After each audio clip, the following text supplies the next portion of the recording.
le monde, j'espère que vous allez bien. Merci d'être là encore aujourd'hui pour une nouvelle vidéo. Je profite pour souhaiter la bienvenue à mes nouveaux abonnés. Je suis Bruna et sur cette chaîne, on va parler d'entretien des cheveux, de la peau et on va aussi parler des sujets de société.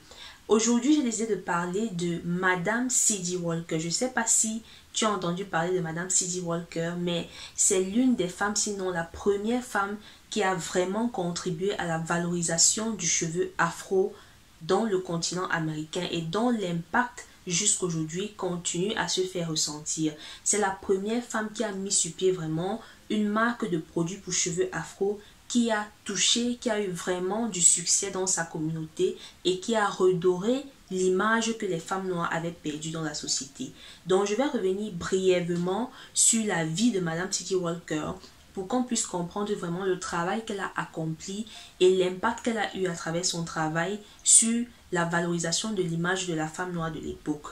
Donc, Madame C.D. Walker naît dans une famille de 5 enfants. Ses parents étaient des anciens esclaves, mais elle naît à une époque où l'esclavage a été aboli. Voilà. Donc, Madame C.D. Walker rencontre une femme qui sera sa patronne et par la suite, dans les années après, sa rivale. Donc, elle rencontre Annie Malone, qui est une femme afro-américaine qui investissait aussi, qui avait investi beaucoup dans le monde de la cosmétique. Elle faisait des produits pour cheveux afro. Elle avait un salon de coiffure où elle prenait soin des cheveux des femmes afro. Madame C.D. Walker, quand elle rencontre Annie Malone, a des problèmes de chute de cheveux. On ne sait pas clairement quelle était la cause de sa chute, si c'était un problème de produits toxiques qui ont endommagé ses cheveux, c'était un problème de stress et tout. Mais on sait juste que son problème la stressait énormément parce qu'elle perdait beaucoup les cheveux et elle avait essayé beaucoup de choses. Elle n'a pas réussi à résoudre son problème de chute. Donc c'est comme ça qu'elle se confie à sa patronne de l'époque, Annie Malone, qui était déjà quand même bien connue, qui s'était bien implantée, qui avait une certaine expertise dans le domaine des produits pour cheveux afro. Et c'est comme ça que Annie Malone utilise son produit qu'elle applique. C'était une pommade qu'elle appliquait tout le temps sur les cheveux de Madame C.D. Walker. Et comme par miracle, les cheveux de Madame C.D. Walker ont commencé à pousser.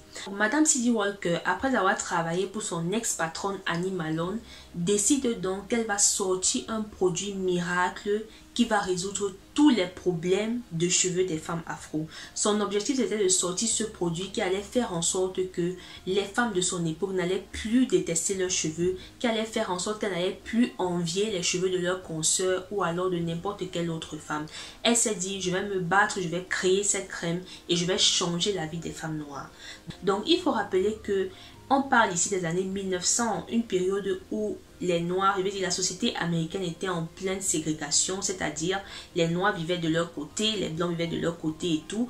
Donc l'image des Noirs n'était pas vraiment ça, les Noirs étaient vraiment relégués au second plan. Et les femmes noires encore pire parce qu'elles ne se sentaient pas belles. À l'époque, on décrivait le mot nappy qu'on utilise aujourd'hui. C'est le mot qu'on utilisait par excellence pour décrire le cheveu afro à cette époque. Si vous ne le savez pas, il faut savoir que le mot nappy, que beaucoup emploient aujourd'hui, est un mot péjoratif. Parce que nappy signifiait ce cheveu qui est flou, qui est difficile à coiffer, ce cheveu qui n'est pas beau à voir. Et donc, dans les années 1900, c'est une période où les femmes noires n'arrivaient pas vraiment à être à l'aise avec leurs cheveux. Elles n'arrivaient pas à se sentir bien dans leur peau avec ces cheveux qui étaient mal vus par la société et dont elles étaient complexées. C'est comme ça que Madame C.D. Walker décide de créer des Wonderful Hair Grower.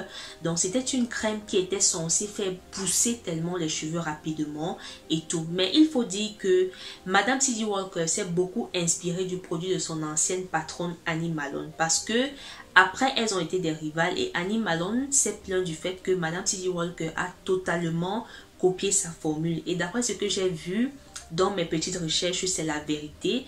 Madame C.D. Walker, le premier produit qu'elle a mis sur le marché des Wonderful Hair Grower était la formulation exacte du produit que son ancienne patronne avait utilisé sur ses cheveux.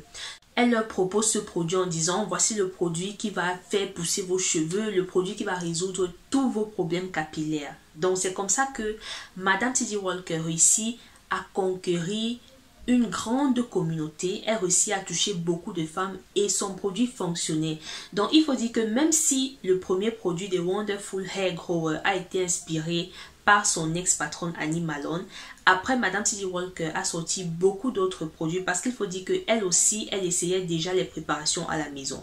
Elle a sorti beaucoup d'autres produits après pour compléter sa gamme. Donc, on doit dire qu'au total, dans la gamme des produits de Madame C.D. Walker, elle avait 23 produits à son actif, parmi lesquels les produits pour les problèmes de cheveux, les produits pour hommes et même des produits pour la peau qu'elle a fait par la suite. Donc c'est comme ça que Madame C.D. Walker, au fil des années, commence à être populaire. Elle touche beaucoup de femmes et toutes les femmes utilisent ses produits. Elles sont contentes. C'est comme ça qu'elle arrive à redonner confiance à cette communauté de femmes noires désespérées. Elle arrive à leur donner un sentiment d'auto-estime, un sentiment d'orgueil. Et elle a aussi beaucoup changé les vies des femmes. Pourquoi? Parce que dans cette période de la ségrégation, comme je suis en train de parler, les femmes noires en général ne faisaient que les travaux domestiques. Elles n'avaient pas vraiment des travaux dignes. Donc quand Madame C.D. Walker décide de créer son entreprise, elle embauche uniquement les femmes noires et surtout beaucoup plus de femmes noires que d'hommes. Pourquoi? Parce que c'était une femme qui croyait beaucoup en l'indépendance financière de la femme. Elle voulait que les femmes s'autonomisent. Elle voulait que les femmes arrivent à gérer leur vie sans toujours compter sur leurs hommes. Parce que là, on parle des années 1900 quand même, où les femmes n'avaient pas encore vraiment de droits, où la vie et l'avenir d'une femme dépendaient de ce que son mari, son homme pouvait penser. Donc Madame C.D. Walker arrive à changer cette mentalité, à dire aux femmes, vous pouvez être des femmes, vous pouvez respecter vos hommes, vous pouvez être des femmes en couple et tout, mais ça n'empêche pas que vous travaillez et que vous soyez indépendantes, parce qu'elle pensait que c'était vraiment important. Donc vraiment, c'est une femme qui a changé la société, qui a redoré, qui a vraiment mis la femme noire sur un piédestal. Donc il faut savoir que après avoir amassé beaucoup d'argent et tout avec les produits qu'elle a vendus partout aux États-Unis, Madame C.D. Walker a construit sa villa qui s'appelait la villa Le Waro, et elle était la voisine des Rockefeller, qui était une famille très riche à l'époque et dont on parle même jusqu'aujourd'hui.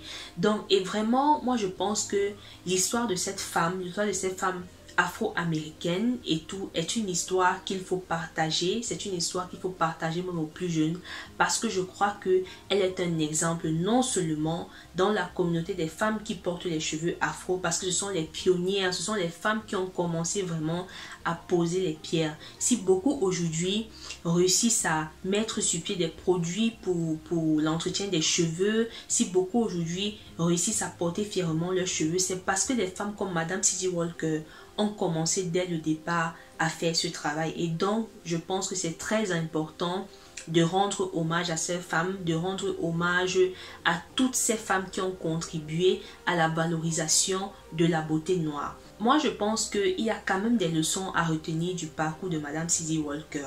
La première leçon qui est celle de comprendre que le cheveu afro est beau et qu'il faut de plus en plus que des gens pensent à créer des lieux où les femmes peuvent aller prendre soin de leurs cheveux, des salons de coiffure, des produits cosmétiques, parce qu'il n'y en a pas vraiment assez, surtout sur le continent, des marques de produits cosmétiques qui ont vraiment un impact fort, qui touchent vraiment le plus de personnes. Donc je pense que c'est important, il faut que les gens commencent vraiment à penser à créer des produits, à faire vraiment un grand marketing pour que ces produits soient valorisés vraiment à grande échelle et créer beaucoup d'espaces de soins pour cheveux afro. Les deux autres leçons que je pense qu'il faut retenir sur le parcours de Madame C.D. Walker en tant que femme noire, c'est que 1. Être femme n'est pas une fatalité. Pourquoi je le dis? Parce que il y a des femmes qui pensent encore aujourd'hui que parce qu'on est une femme, on ne peut pas faire certaines choses. Ou alors certaines choses sont seulement pour les hommes. Madame C.D. Walker, c'est une femme qui a amassé beaucoup d'argent à son époque. Elle a eu le pouvoir, elle a réussi à se faire respecter dans la société. Une femme qui ne venait pas d'une famille noire aisée ni modeste, qui venait vraiment d'une famille très pauvre, mais qui a pu se hisser au niveau des plus riches aux États-Unis à son époque, tout en étant une femme. Parce qu'elle a obtenu tout ce qu'elle a eu dans une époque où les femmes vraiment dépendaient totalement des hommes. Aujourd'hui, malheureusement, il y a encore des femmes qui pensent que le haut niveau de la pyramide, arriver au haut niveau de l'échelle, c'est seulement réservé pour les hommes. Il y a des femmes qui vont dire, voilà, c'est pas bien quand une femme a trop d'ambition, c'est pas bien quand une femme a trop d'argent. Il y a des femmes qui pensent qu'elles n'ont pas le droit de vouloir beaucoup d'argent ou alors elles n'ont pas le droit de rêver d'avoir le pouvoir. Moi, je pense que ce sont des idées qui limitent. Si tu es une femme qui a de grands projets, si tu es une femme qui a de grandes ambitions, si tu es une femme qui veut aller loin, sache que le fait que tu sois femme ne t'empêche pas d'arriver où tu veux. Surtout dans le monde d'aujourd'hui où les conditions des femmes ont quand même un peu changé par rapport aux années 1900. Si Madame C.D. Walker, à son époque, une femme qui sortait de nulle part, a pu se faire imposer, a pu se faire un nom, a pu faire en sorte que les grands hommes de l'époque, puisque la richesse et le pouvoir étaient beaucoup plus sur les hommes, a pu faire en sorte que les grands hommes de l'époque la respectent, a pu se retrouver à vivre dans les grands quartiers avec les millionnaires de l'époque. Pourquoi aujourd'hui les femmes n'auraient pas cette possibilité? Donc vraiment, le message que je veux passer aux femmes qu'on peut retenir de Madame C.D. Walker, c'est que en tant que femme, le pouvoir et l'argent nous appartiennent aussi. Il faut arrêter de croire que le pouvoir et l'argent sont opposés à la féminité. Une autre leçon à retenir de Madame C.D. Walker, et ça, je vais commencer par deux phrases que elle-même a prononcées de sa bouche à l'époque. Je ne vais pas répéter les phrases mot à mot. La première phrase que Madame C.D. Walker disait à l'époque, c'est que je n'ai pas attendu que le succès vienne vers moi, je suis allée chercher le succès. La deuxième phrase, c'était quand elle a construit sa villa, la villa Le Waro, elle avait dit, cette maison, ce n'est pas pour moi, mais c'est pour ma communauté, it's for my people, pour qu'ils puissent comprendre qu'on peut quitter de nulle part et faire des choses comme ça. Donc, comme pour dire quoi? Comme pour dire que dans la vie, vous n'avez pas besoin d'avoir beaucoup pour réaliser de grandes choses. Vous n'avez pas besoin de sortir d'un background déjà bien établi. Moi, je pense que la détermination, la grande ambition et la confiance en soi que Madame C.D. Walker avait ont beaucoup contribué à son succès et sont des choses importantes pour réussir dans la vie. Mais il ne faut pas oublier que hormis l'ambition, la détermination, comme j'ai dit, il faut aussi savoir s'entourer parce que une des choses vraiment qui a beaucoup aidé Madame C.D. Walker dans son succès, c'est qu'elle a su quelles sont ses limites, d'accord? Elle a su que moi je viens d'un petit background, je n'ai pas étudié et tout, je suis ambitieuse, c'est vrai, je suis déterminée. Elle s'est entourée des hommes noirs de l'époque, des personnes qui étaient très éduquées, des avocats, des notaires, des comptables, des grands hommes d'affaires qui étaient vraiment très respectés dans la société, qui avaient un très bon background, de très bonnes études et tout. Et elle s'est entourée de ces personnes parce qu'elle a compris quelles étaient ses limites. Donc, sachant quelles sont nos limites et sachant bien nous entourer pour atteindre aussi nos objectifs. Donc voilà, c'est un peu ce que je voulais partager aujourd'hui chez Madame C.D. Walker, cette pionnière dans le monde de la cosmétique aux cheveux afro.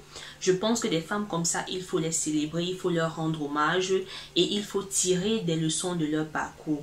J'espère que cette vidéo t'a intéressé. Dis-moi en commentaire si tu connaissais Madame C.D. Walker. Est-ce que tu as regardé son film? Il y a son film qui est sorti sur Netflix, je crois. Le film ne relate pas clairement sa vie, ils ont modifié, ils ont ajouté quelques scènes de drama juste pour le film et tout. Mais si vous voulez vraiment connaître vraiment la vie de Madame C.D. Walker, il faut regarder sur Google. Il y a aussi un documentaire sur YouTube qui est très intéressant, qui parle de sa vie avec des personnes, des femmes qui ont travaillé avec elle à l'époque. J'invite toute personne qui est inspirée par le personnage, par Madame C.D. Walker, par sa vie, d'aller voir cette vidéo. Je vais mettre le lien dans la barre d'infos pour que vous puissiez voir cette vidéo. Et n'hésitez pas à visiter mon site Etsy où je propose des produits naturels, des huiles et des beurres végétaux. Je vais mettre le lien dans la barre d'infos. Regardez toujours la description pour toute info que vous voulez savoir quand je fais une vidéo. Sur ce, je vous remercie et je vous donne rendez-vous dans ma prochaine vidéo.